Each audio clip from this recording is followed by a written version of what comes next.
Hola, buenas tardes, bienvenidas, bienvenidos. La Fundación César Manrique inaugura hoy su programación cultural de 2024 y lo hace en compañía del escritor Sergio Ramírez, que pronunciará la conferencia titulada La literatura y sus fantasmas.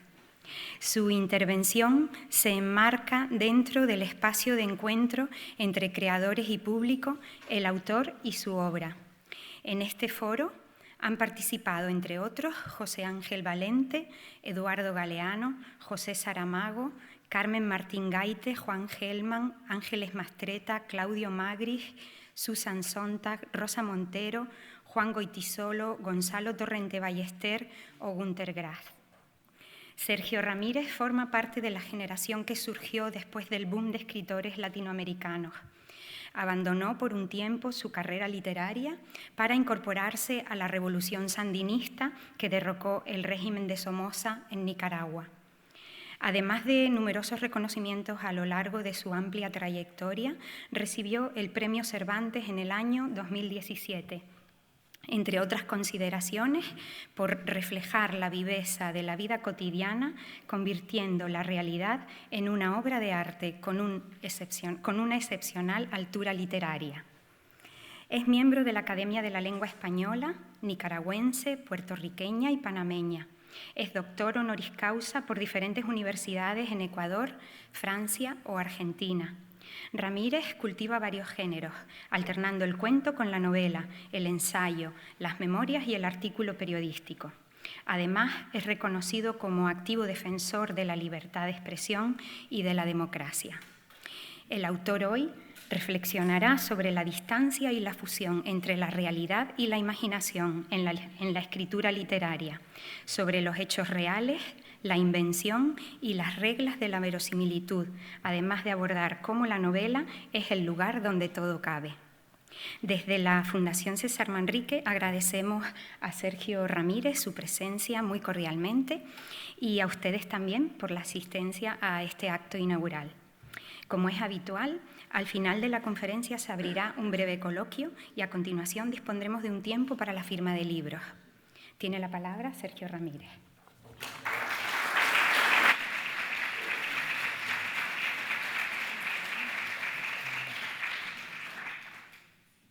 Bueno, buenas noches a todos. Para mí es un verdadero honor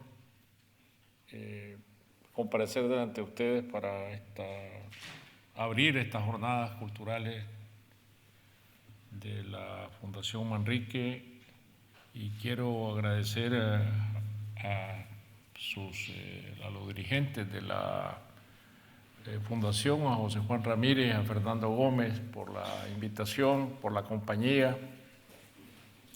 Ha sido para mí un verdadero gusto regresar a Lanzarote después de muchísimos años. Estuve aquí la primera vez en 1998, de la mano de José Saramago y de Pilar. Y quisiera recordar esa vez que eso fue en los meses anteriores a noviembre de ese año, y conversando con Saramago, siempre recuerdo que me decía que ya estaba poco fatigado del hecho de que cada año se congregaban los periodistas frente a su casa en Tías, porque era inminente que le dieran el premio Nobel y terminaban no dándoselo, y que eso ya lo tenía cansado. Yo le dije, no te preocupes, que este es el último año que eso va a ocurrir, y en efecto fue una buena predicción, porque ese año le otorgaron el premio Nobel de Literatura. Así que con ese recuerdo de un gran escritor y un gran amigo, quiero comenzar mis palabras. Heródoto, quien vivió 3.500 años atrás, ha pasado a la posteridad como el primero de los historiadores, pero en realidad fue mucho más que eso. O eso, y además narrador literario y periodista, tres virtudes fundamentales que en sus 9 libros de la historia vienen a ser una sola. Y cuando digo periodista, estoy hablando de sus calidades de reportero y cronista, oficios que entonces estaban lejos de ser reconocidos como tales. Y por si fuera poco, fue explorador, geógrafo, arqueólogo, etnólogo y paleontólogo, pues al adentrarse en territorios entonces desconocidos, registraba de manera acuciosa y metódico todo lo visto y oído. La historia, contada entonces como epopeya, se hallaba al amparo de la musa Clio, dispensadora de la gloria. Mientras tanto, la narración se hallaba confiada a su hermana Calíope y se expresaba por medio de la canción épica. Calíope, la de la trompeta en la mano, hija de la memoria y la más poderosa de las musas, tendría hoy la égida del relato literario y a la vez del relato de los acontecimientos dignos de ser contados, es decir, del relato periodístico. En aquel tiempo no era posible distinguir entre quién contaba hechos auténticos, vistos o vividos, y quién contaba historias hijas de la invención, pues no existían reglas para medir la distancia entre verdades y mentiras. Historia, novela, mitología son entonces una misma cosa porque las fronteras del mundo son difusas y distantes y esa bruma de la lejanía desconocida crea la duda, el asombro y el misterio, pero también crea la curiosidad. La primera regla del narrador es creer en la autenticidad de lo que cuenta, no importa que parezcan hechos fantasiosos. Y cuando no los ha visto con sus propios ojos, acude a testigos que puedan ofrecer testimonios creíbles o verificables. No importa tampoco que esos hechos relatados por terceros parezcan más mentiras que verdades. Es lo que hace Heródoto. Su pretensión es que la veracidad quede establecida frente a los ojos del lector. Heródoto nunca pretende la mentira y la descarta paso a paso. Frente a la oscuridad que entonces representa lo inexplorado, pues lo conocido es un territorio aún muy exiguo, la verdad objetiva se convierte en un deber del cronista, aunque la imaginación no deje de enseñar sus vestiduras extravagantes en el relato. ¿Cómo dilucidar en aquella penumbra lo que está del lado de la realidad y lo que está del lado de la imaginación? No se ponía en duda entonces que los héroes y los reyes eran fruto de las excursiones sexuales que hacían entre los humanos los dioses volubles, y para un cronista de verdades se trataba de un asunto en extremo delicado de dilucidar, ya no digamos desmentir. Constantín Cavafis recuerda en su poema Uno de sus dioses esta volubilidad cuando uno de ellos, esbelto y de perfecta belleza, baja a visitar desde el Olimpo los prostíbulos de Seleucia ante el asombro de quienes lo ven pasar. Y dice Cavafis, y mientras se perdía bajo los pórticos, entre las sombras y las luces del crepúsculo, dirigiéndose al barrio que solo de noche vive entre orgías y vicios y toda suerte de embriaguez y de lujuria, se preguntaban pensativos cuál de ellos podría ser. El rigor escrupuloso a la hora de narrar hechos es un procedimiento que la literatura de invención ha llegado a copiar de la crónica, que pretende narrar verdades. La novela Diario del año de la peste de Daniel Defoe, que se publicó en 1722, finge ser un reportaje verídico y acucioso sobre la peste de cólera que asoló Londres en 1665. En este caso, la pretensión del novelista es establecer la veracidad de lo que cuenta frente a los ojos del lector, disfrazando la imaginación con un aparato de hechos falsos en el que hay documentos oficiales, tablas estadísticas y testimonios fabricados. El artificio tiene que inducirnos a pensar que la imaginación nunca ha existido y lo que tenemos frente a los ojos no es sino la realidad debidamente documentada. La mentira queda borrada bajo su fehaciente apariencia de veracidad. Tras el paso de tantos siglos, tampoco podemos afirmar hoy, cuando nos abruma el exceso de información, que los hechos que se nos comunican han ganado una calidad verificable suficiente como para ubicarse sin reparos en el terreno de eso que llamamos la verdad objetiva. Siempre que relatamos la vida de los seres humanos, lo de hoy y lo del pasado, no podemos despojarnos nosotros, ni despojarlos a ellos, de ese velo subjetivo que cambia las imágenes, trastoca los criterios, premia y castiga, exalta y disminuye, y contrapone buenas intenciones y malicia, o porque ese velo es extendido por la mano de intereses políticos, ideológicos, corporativos o religiosos. Por mucho tiempo la historia se escribió a favor o en contra de alguien, y no pocas veces por comisión del interesado. Si no, recordemos a Lope de Gómara componiendo en Valladolid su crónica de la conquista de la Nueva España por encargo de Hernán Cortés, quien buscaba recuperar su poder en México y para eso necesitaba ser exaltado como el héroe único de la conquista de Tenochtitlan. Esta pretensión mueve a reaccionar a Bernal Díaz del Castillo, un anciano soldado de Cortés, que vive retirado en Guatemala, quien al leer el libro de López de Gómara se asombra de la manera en que cuenta los hechos alguien que nunca ha cruzado el mar y estuvo, por tanto, lejos de los acontecimientos. Lo ve como una superchería.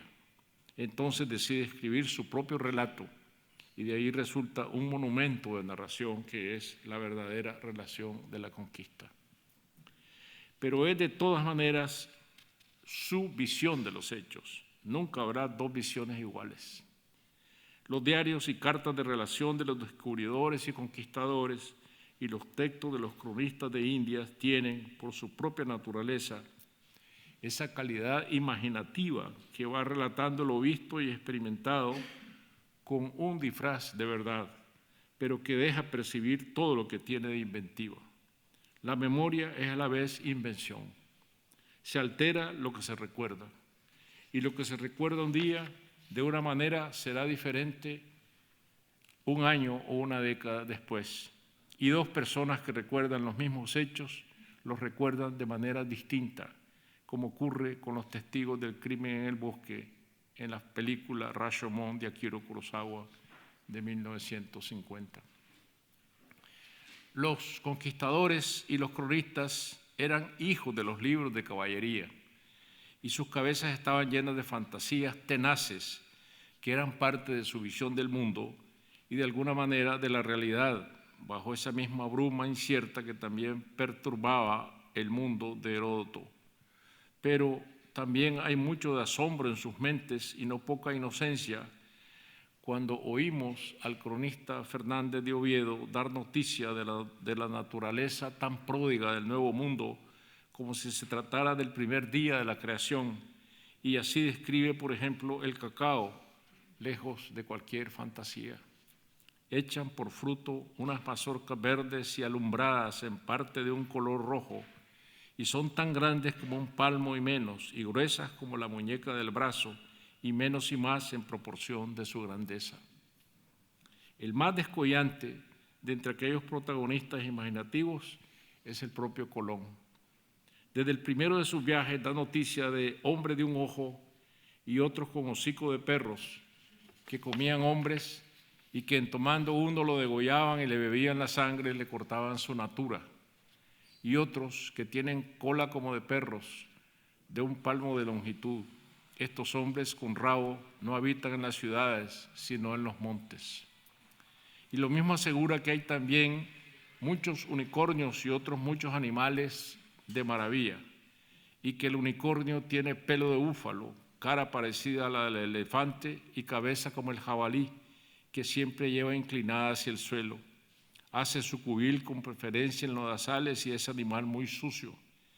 En medio de su frente sobresale un único cuerno, muy grueso y negro. Tiene la lengua espinosa, erizada de grandes y gruesas púas, con las que causa muchas heridas a hombres y animales. La mentira, para ser verídica, tiene que ser muy bien detallada. Pero aún dio fe de mucho más. Gente que tenía un solo ojo en medio de la frente, como los viejos cíclopes de la Odisea. Según cita en su diario, y sirenas de las que en ocasión vio 3, que salieron bien alto de la mar, pero que no eran tan hermosas como las pintan, pues en alguna manera tenían forma de hombre en la cara. Y en otros parajes de la Guyana se avistaron esternocéfalos, con los ojos, la boca y la nariz en el pecho. Estos eran de naturaleza melancólica, mientras quienes lo llevaban en la espalda, los ojos, eran alegres, de carácter y dados a la risa. Y los gastrocéfalos, que tenían los ojos en el estómago, y que según la relación universal del abate Botero, para poder ver, oír, hablar, oler y respirar, iban desnudos, menos de sus partes vergonzosas, y se amparaban de los rigores del sol de incendio de los trópicos bajo las generosas alas de un sombrero. Y los nativos que tenían los pies al revés, con los talones adelante y los dedos atrás, que Cristóbal de Acuña vio en las selvas del Amazonas. 3 siglos más tarde, Humboldt relatará en sus cartas americanas su viaje por las selvas del Alto Orinoco, ya no desde la imaginación que afiebra la razón, sino desde la constancia del investigador que no se deja sobordar por visiones. Pero, de todas maneras, la textura de su relato se tiñe de colores parecidos a aquellos otros de los primeros exploradores ambiciosos. ¡Qué variedad de razas indígenas!, dice. Todas libres, se autogobiernan y se entredevoran. Desde los Huaycas de Gueeta, una nación pigmea cuyos individuos más grandes tienen 4 pies 2 pulgadas, hasta los guajaribos blancos, que realmente tienen la blancura de los europeos. En las 1001 noches, quienes han inventado las historias que Sherezada cuenta cada noche al sultán Shahriar son los arrieros de las caravanas, los cocineros de las fondas, los mozos de cordel de los zocos, los aguadores de los baños públicos, los arrieros de los camellos, los barberos y los sastres, los eunucos de los harenes, las esclavas y amas de llaves de los palacios. Y, movidos por el deseo y por la necesidad, se encarnan ellos mismos en los personajes que sus mentes fabrican. Al contar, se convierten en lo que ambicionan ser, y esta ambición de ser otros, de ser distintos, la transmiten a quienes oyen contar estas historias en las plazas de los mercados. Quisieran un día ser transportados de lejos de sus penurias en una alfombra voladora, quisieran que un genio encerrado en una botella saliera a construirles un palacio en un abrir y cerrar de ojos, quisieran conocer las palabras mágicas para abrir una cueva rebosante de tesoros, la que barre los pisos y aviva las llamas de los fogones, quisiera ser la princesa paseada por las calles en un palanquín y cambiar su jergón por un lecho de plumas. Y los eunucos no se resignan a su triste suerte y quisieran que un efrit les diera una potencia sexual que asombrara al mundo. Ahora, quienes buscan remediar su pobreza en América, en la conquista, y se dejan guiar por los desafueros felices de su imaginación, son esa ralea de aventureros, pastores de cabras de Castilla, porquerizos de Extremadura, marineros de las costas andaluzas, hidalgos sin fortuna, y nobles arruinados, misioneros y capellanes, tramposos, fulleros y buscones, como don Pablos, espejo de vagamundos y ejemplo de tacaños, a quien Quevedo embarca hacia las Indias a ver si mejora su suerte, aunque ya no volveremos a saber de él, salvo que no le fue muy bien allá. En el Nuevo Mundo, los inventores de historias están por primera vez en la historia. Son protagonistas reales y la imaginación tiene también por primera vez una oportunidad de transformar la vida de quien la inventa. De quien inventa. Los bosques donde los árboles dan frutos de oro macizo son posibles. La fuente de la eterna juventud existe en las selvas. La historia se crea y a la vez se cree. La necesidad que se refleja en la imaginación pasa a tener una virtud nunca antes sospechada. Y el lenguaje elíptico en que se escriben las crónicas, los pliegos burocráticos, los juicios de residencia y las actas judiciales, pasará a ser una herencia retórica de la escritura en América que llegará hasta las páginas de Yo el Supremo, de Augusto Roa Bastos, y hasta las de 100 años de soledad de García Márquez, junto con la exageración, esa otra calidad esplendorosa de un continente donde todo es desafuero, empezando por su geografía, y donde la historia es siempre desmesura. Una cauda incandescente de hechos que rozan con la epopeya e iniquidades, crueldades y abusos de poder se extenderá luego a lo largo de los siglos de la colonia, y tampoco entonces podremos saber cuánto es verdad y cuánto es mentira en las ocurrencias de la historia que se prepara para ser antesala de la novela o ser la novela misma.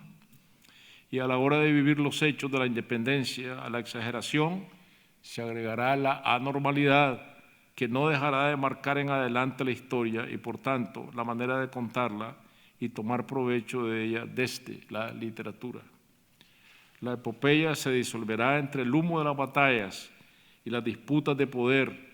Las inquinas y las discordias ensellarán sus cabezas hidrópicas y sus jorobas de fenómenos de circo, y los proyectos de nuevas repúblicas democráticas fracasarán en el caudillismo y en las dictaduras, primero ilustradas y luego cerriles, y veremos a los próceres acabar traicionados, como Francisco de Miranda, denunciado ante las autoridades de la corona por el propio Bolívar.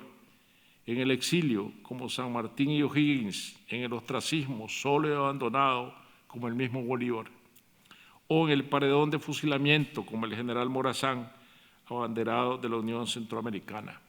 A los próceres se les concedía nada más un último favor: que dieran ellos mismos la orden de fuego o ser fusilados sentados en un sillón que era traído desde alguna casa vecina. La anormalidad que nace del desajuste siempre presente entre el ideal y la realidad, entre la propuesta de sociedad que queda asentada en la letra muerta de las constituciones y la sociedad de opresión y miseria que de verdad existe. La anomalía de que las leyes justas pasan a ser la mentira y el arbitrio del poder sin contrapesos pasa a ser la realidad. Y esa paradoja lo que produce es infelicidad, donde la literatura abreva. La materia prima de la literatura no es la felicidad, sino la infelicidad humana, y los escritores, como los buitres, se alimentan preferentemente de carroña, escribe Vargas Llosa. Montañas de carroña hay en nuestro paisaje. Cuando el poder se vuelve anormal y por tanto adquiere sobre los individuos un peso desmedido o injusto, actúa como una deidad funesta que violenta el curso de las vidas y al trastocarlas separa y divide, hace posible la soledad de las prisiones y el desamparo del destierro, castiga a su arbitrio y premia también a su arbitrio, corrompe y envilece, crea el miedo y el silencio, engendra la sumisión y el ridículo, y alimenta el alma de los serviles con la adulación, y termina creando también, en fin, la rebeldía. Historia es una palabra que sigue siendo demasiado genérica. Es el pasado y lo que queda del pasado en la memoria tramposa, y podemos entenderla además desde un múltiple carácter documental: un diario, una carta de relación, los folios de un acta, unas memorias, una colección de cartas, los pliegos de un testamento, piezas que llegan a caber en el texto del relato o de la novela. Y también son la historia, las crónicas vistas como obras literarias por sí mismas. Y de allí llegamos hasta la historia como disciplina de las ciencias sociales y como materia académica, que tiene ya una naturaleza más moderna porque ese concepto data apenas del siglo XIX. Los cronistas, y hablo ahora de los contemporáneos, cuando escriben con ánimo literario saben entrar en la relevancia de los acontecimientos que merece la pena relatar, discriminando entre los materiales a mano, igual que lo hace un novelista que sabe registrar los detalles, en el entendido de que la literatura no se ocupa de lo general, sino de lo específico. El escritor se comporta como un curioso insaciable, un voyeur, porque sabe que el lector es otro curioso insaciable, deseoso de enterarse de la manera más completa posible de los hechos que se le cuentan. Informador e informado, dos curiosos que mutuamente se necesitan. Y es ahí donde reside la esencia de la escritura. Heródoto deja memoria de lo visto a través de sus viajes y no lo confió al aire porque pretendía comunicarlo a alguien, al lector sin rostro que esperaba por sus escritos en aquel tiempo o en este. El lector que siempre necesitará enterarse, aunque sepa que lo que se le cuenta son verdades a medias o mentiras disfrazadas, pero en todo caso mentiras bien contadas. En vida de los 12 Césares, Suetonio prueba su agudo sentido de observación y no descuida los detalles, cualidades de la escritura literaria. Se comporta no como historiador, sino como un escritor, no porque busque contar mentiras, sino porque utiliza los procedimientos para convencer de que la literatura,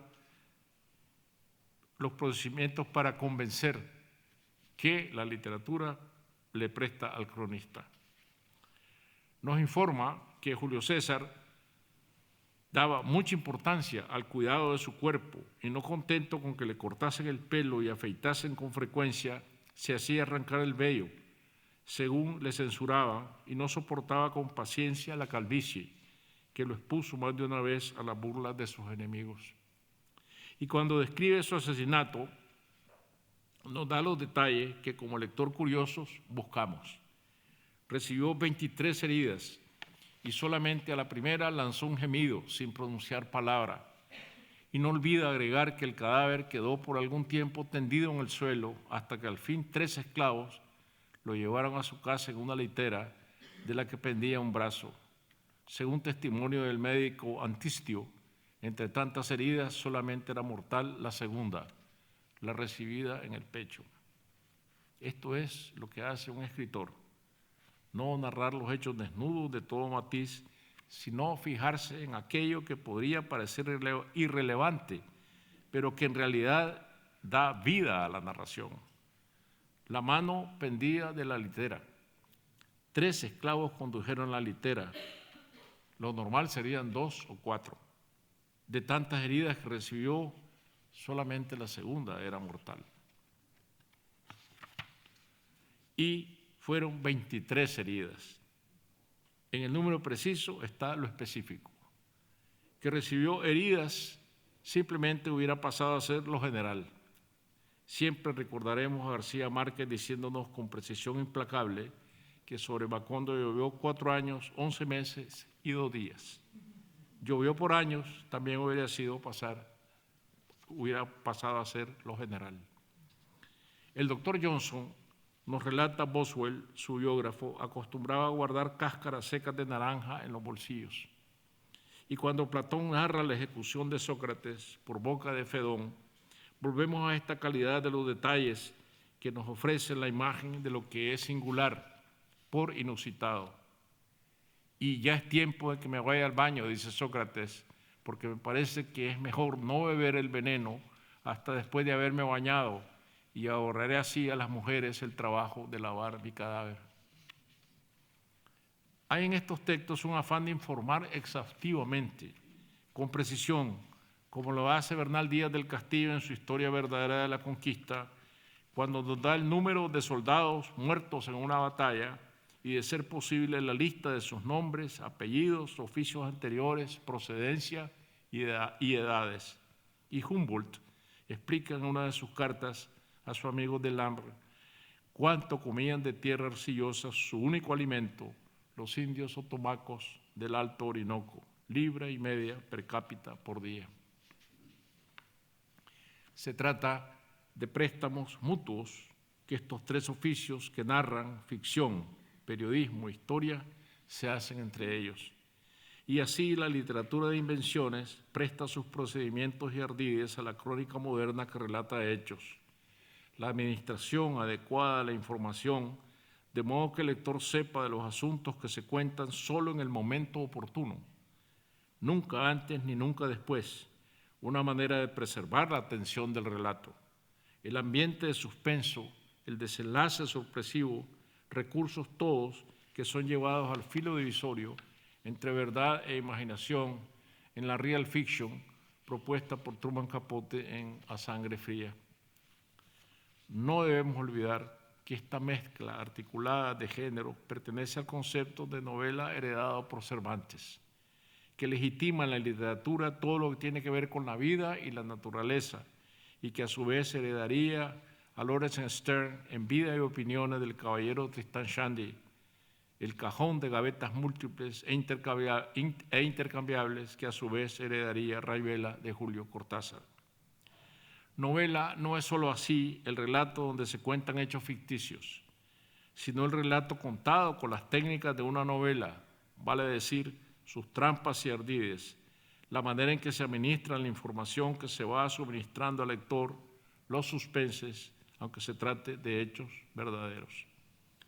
La novela es una invención cervantina y como campo experimental sin fronteras que descoyunta el tiempo y el espacio da cabida a lo inverosímil. La novela que se convierte en el lugar de encuentro donde todo cabe, autobiografía y biografía, documentación histórica, opúsculos científicos, informes estadísticos, gacetillas de periódicos y digresiones de cualquier clase, como en Moby Dick de Herman Melville, con su inventario de citas de autores clásicos sobre la ballena y su breviario de sus nombres en todas las lenguas, que toman las primeras 25 páginas de la novela, más un capítulo entero dedicado a las medidas de su esqueleto y otro sobre los fósiles de la ballena. O Víctor Hugo, quien Nuestra Señora de París se detiene para dedicar capítulos enteros a la historia medieval de la ciudad o a su arquitectura. Las novelas seguirán saliendo de la entraña de los hechos anómalos de la historia, como los asesinatos de mujeres en Ciudad Juárez, en México, que fueron a dar a las páginas de 2666 de Roberto Bolaño, o la vida de los reyes de Baraja que se sientan en retretes de oro y coronan reinas de belleza mientras van poblando de víctimas los cementerios clandestinos que son los caudillos del narcotráfico, que suplantan hoy en sus excentricidades a los viejos dictadores con la guerrera constelada de condecoraciones. Se trata de asuntos que, siendo contemporáneos, quedan a la vista en el registro cotidiano de las noticias y también asuntos escondidos en archivos olvidados que el escritor explora, como lo haría un arqueólogo, siempre en busca de sus cualidades singulares, de su anormalidad y de su extrañeza, de su capacidad de causar asombro, desazón, sentimiento de injusticias no reparadas e indignidades ocultas, y las galerías interminables de personajes oscuros que el ojo del novelista es capaz de iluminar en la historia, héroes falsos a los que poner en evidencia o héroes verdaderos relegados a los rincones más desolados de la memoria. Pero antes de lo moderno y lo posmoderno existió el modernismo y existieron los modernistas, que fueron periodistas tan buenos como fueron a la vez poetas y narradores, una playa deslumbrante de corresponsales de los periódicos latinoamericanos en Europa y Estados Unidos, que encabezó Rubén Darío y que formaban, entre otros, José Martí, Amado Nervo, Vargas Vila, Gutiérrez Nájera, Gómez Carrillo. Esas crónicas solían ser extensas, como no es posible verlas hoy en los diarios, hasta 2000 palabras. Arrancaban en la primera página y cuando pasaban a formar un libro se sostenían con la fuerza y la armonía que les daba su calidad de piezas literarias y por eso podían sobrevivir al diario que envejece y muere al día siguiente. Pero el fenómeno literario del modernismo que cambiaría de raíz la lengua ocurría en tiempos de invenciones tecnológicas que marcaban un cambio equivalente al que hoy vivimos en la era digital. El cable submarino extendido en el lecho de los mares para enlazar todos los continentes era el vehículo de los despachos de prensa transmitidos por el telégrafo radioeléctrico. En aquellos despachos, porque debían atenerse a la brevedad, dominaban las frases cortas, divididas por el punto y seguido, y esta necesidad vino a determinar un nuevo estilo, preciso y conciso, porque el instrumento que los transmitía imponía la brevedad y la celeridad. Advertimos en esas crónicas el pespunteo nervioso que impone el telégrafo, la velocidad y el nerviosismo de la modernidad, que es lo que a fin de cuentas viene a ser el modernismo. La crónica de hoy día tiene que ver con la anormalidad, igual que la novela, las nuevas dictaduras mesiánicas, el crimen organizado, el poder social de las pandillas en Centroamérica o el Ecuador basado en el terror y en el crimen despiadado, las comunidades indígenas que ven arrasadas las selvas donde viven y sus ríos envenenados. Los reyes del narcotráfico que se disputan en inmensos territorios donde ejercen el papel que corresponde al Estado. Los emigrantes centroamericanos perseguidos, secuestrados, asesinados a lo largo de toda la ruta a través de México o que terminan ahogados en el río Bravo o dejando sus huesos en el desierto de Arizona. Y los emigrantes africanos de las pateras, la corrupción como esa piel purulenta que viste al poder político, cualquiera que sea su signo ideológico. También estos son temas que la novela reclama para sí y disputa con la crónica. No pocas veces ambas se juntan en un nuevo género híbrido que es otra vez lo cervantino. En aguas tan revueltas, los hechos de la crónica sustituyen a veces a las presunciones de verdad que tratan de establecer las novelas, aún por encima de la historia, a la que también no pocas veces la novela busca sustituir. La historia que parece escrita por los novelistas y la crónica que parece copiar a la novela, porque los hechos que cuentan parecen increíbles y la novela misma que busca parecerse a la realidad, imitándola y ser aún más deslumbrante que la realidad. Un oficio por el que vale la pena pagar cualquier precio, aunque te quiten el país en que naciste. De todas maneras, la literatura te está devolviendo siempre de manera incesante a ese país indeleble. Porque, tal como reclama en sus décadas el cronista mayor de Indias, Antonio Herrera, no debe el cronista dejar hacer su oficio. Gracias.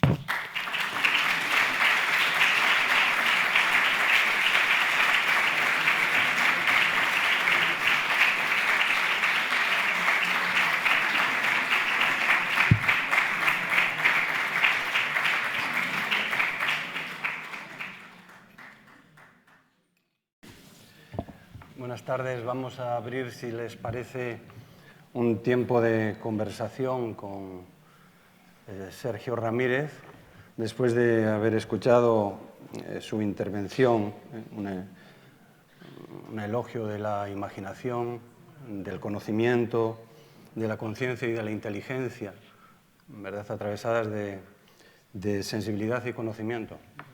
Yo creo que, bueno, son reflexiones que nos iluminan y que te agradecemos haberlas compartido con nosotros, Sergio.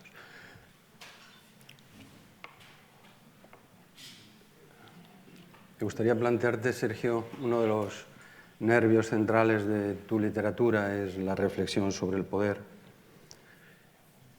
Y podríamos preguntarte cómo un joven escritor con 37 años, si nos retrotraemos a la época de la Revolución, un escritor que está en Berlín, que tiene posibilidades de seguir su carrera en París, cómo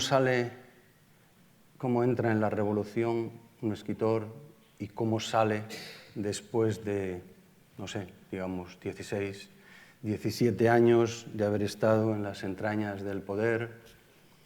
Pueden recordarlo probablemente muchos de los asistentes a la sala, participando en la Revolución en 1979, cuando regresas a Nicaragua, formando parte de los 5 que toman el poder después de que triunfe la Revolución, en 1984, presentándote a las elecciones con el triunfo del Frente, siendo vicepresidente de tu país. En 1990, luego, cuando se pierden las elecciones, formas parte de los juristas que revisan la Constitución para darle seguridad jurídica, para alejar el nepotismo, para blindar el ejército frente al nepotismo, para que las presidencias no se reiteren en el poder. Y ahí empieza tu separación del sandinismo, ¿verdad?, del ortodoxo. En fin, hasta 1996, en que formas parte de un nuevo partido que se funda, que no tiene éxito electoral. ¿Cómo se sale indemne de ahí? ¿Cómo la literatura resiste a ese ejercicio de poder? Bueno, yo creo que lo primero que causa extrañeza, obviamente, es ver a un escritor metido en la acción política.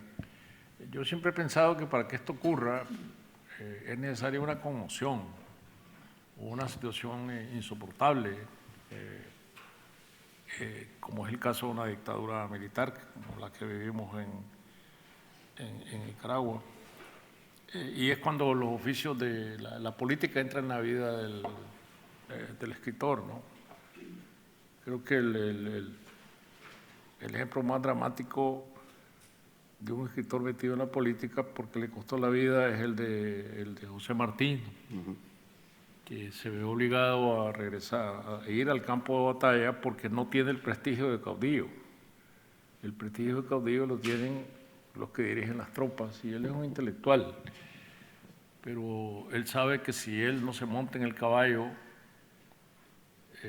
y no entra en el combate, no va a tener el prestigio o digamos, el poder suficiente para ser cabeza de ese cambio implicado con la lucha por la independencia. Y apenas se sube al caballo lo matan. Lo matan precisamente porque no era militar, no tenía experiencia militar. Y él se fue a galope tendido a enfrentar a las tropas españolas y le pegaron un tiro como necesariamente tenía que ocurrir, ¿no? Yo diría este es el hecho más dramático. Ha habido otros escritores en la historia de América Latina que alcanzaron la presidencia, como Rómulo Gallegos. Yo creo que por el prestigio de haber escrito Doña Bárbara, que en ese tiempo era una de las novelas fundamentales en América Latina, o don Juan Bosch, que cuando cayó Trujillo en República Dominicana fue electo por el 85% de los votos, un cuentista. Ninguno de los dos aguantó más de 9 meses en el poder porque le dieron un golpe de Estado, ¿no? Y eso muestra también el desajuste entre el caudillismo militar y el caudillismo y el escritor metido dirigente político.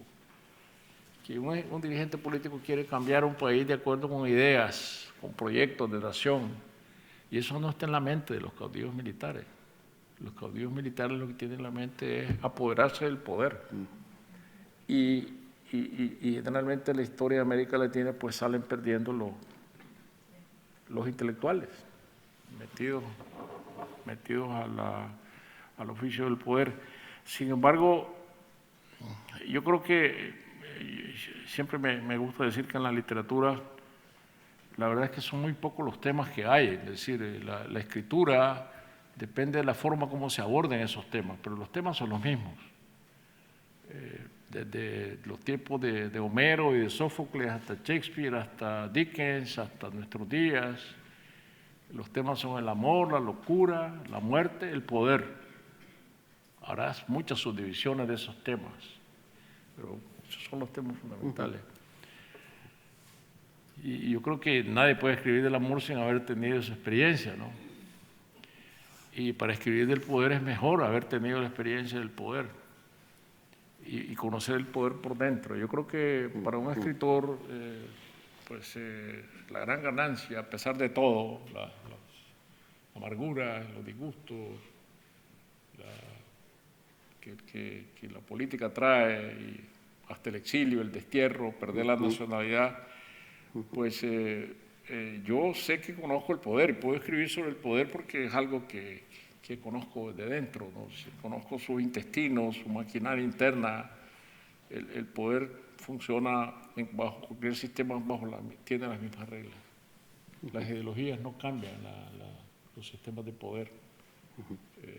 Esa entraña del poder funciona siempre de la misma manera. Esta mañana conversando hay algo que me sorprendía enormemente, lo acabas de nombrar, los costes luego que tienen personales, familiares, en fin, hasta el grado de no poder escribir en tu país, como decías, el destierro. Pero había uno que me sorprendía extraordinariamente. Sus libros están prohibidos en Nicaragua, no se pueden leer. Damos por supuesto que los libros son libres, que los libros circulan. Pues, un escritor brillante, lúcido, que ha luchado por la libertad, y sus libros no lo pueden leer sus conciudadanos, además de que el escritor no pueda escribir en su país, estar en sus raíces, de que la fundación que lleva el nombre de su madre, Luisa Mercado, pues haya sido confiscada por el Estado. Estaba desarrollando una labor cultural y educativa de relevancia para el país, ¿no? En fin, esos son los tentáculos del poder también, ¿verdad? Yo creo que ser prohibido en su propio país es una gran desgracia, ¿no?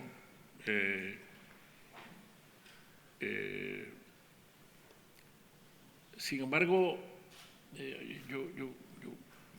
si yo comparo un caso como los de Milán Kundera, por ejemplo, que fue prohibido de ser publicado en Checoslovaquia, es un caso muy dramático porque el checo no se habla más que dentro de las fronteras. Y ser prohibido era que desapareciera como escritor. Es decir, escribir en español es distinto, porque yo pertenezco a una lengua que hablan 300 millones de personas. Entonces es imposible hacerme desaparecer como escritor. Cierto. Porque tengo la vastedad de esta lengua, ¿no? Y por otro lado, antes, cuando los libros eran prohibidos, pues los mimeografiaban, ya porque esa palabra ya no existe, de mimeografiar. Los copiaban a mano, o en Rusia los pegaban en las paredes, páginas de los libros. Hoy en día los libros prohibidos circulan a través de las redes sociales, para desventaja del escritor que no percibe los derechos de autor. Pero todos mis libros están en PDF en las redes sociales, de manera que de todas maneras son leídos, ¿no? Bueno, pues para acabar, compartiré contigo otra reflexión a propósito de tu última novela, El caballo dorado, ¿no? La infinita capacidad de resistencia que tiene la literatura. Este libro tuyo, que a mí me parece tan cervantino, tan apoyado en la imaginación, la capacidad de fabular, ¿no? A donde regresa el escritor al que le retiran la tierra, pero no le retiran la capacidad de crear con la palabra, ¿no? Y de seguir contando, que es la esencia de la literatura. Te agradecemos mucho ese último libro, esa defensa de la fantasía, de la creación en estado puro, y que la palabra siga resistiendo. Muchísimas y siga gracias, circulando. Fernando. Sí, eso es lo que este libro ha pretendido, volver a la imaginación, hacerme saber a mí mismo que mis herramientas de trabajo son la imaginación y que eso tampoco nadie puede confiscármelo. Efectivamente. Sí. Mil gracias por compartirlo con nosotros.